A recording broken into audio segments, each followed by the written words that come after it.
préfet de police Didier Lallemand est sous le coup d'une enquête pour faux témoignages. 4 autres personnalités issues de la haute magistrature sont également visées dans cette procédure initiée par le parquet de Nanterre.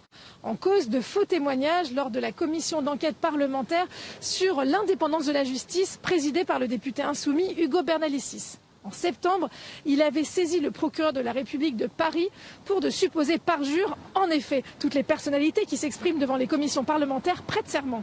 Monsieur, je vous invite donc à lever la main droite et à dire « je le jure ». Je le jure. Je le jure, Monsieur le Président. Les propos contestés de Didier Lallemand concernent l'attitude des forces de l'ordre lors des manifestations non autorisées. Didier Lallemand avait expliqué qu'il avait fait mettre en garde à vue des gilets jaunes ou autres militants antiracistes qui avaient appelé à se regrouper dans la rue sans avoir l'autorisation. Alors Ugo Bernalicis avait demandé s'il avait fait de même avec les syndicalistes policiers qui avaient organisé des manifestations non autorisées à Paris en juin.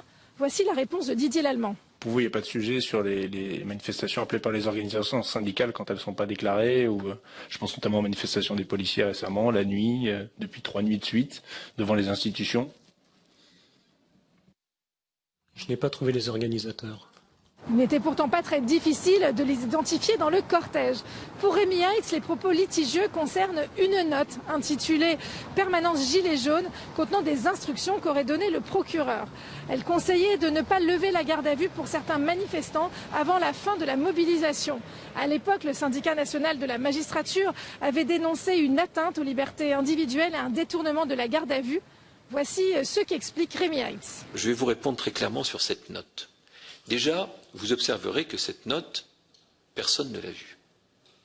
C'est ce qui est un peu curieux, c'est que cette note, elle n'existe pas.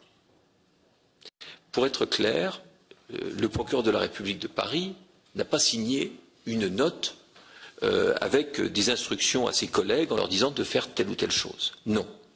Pourtant, un peu plus tard, Rémi Heitz admet avoir fourni un mémento de bonnes pratiques concernant notamment la garde à vue, ce qui revient strictement au même.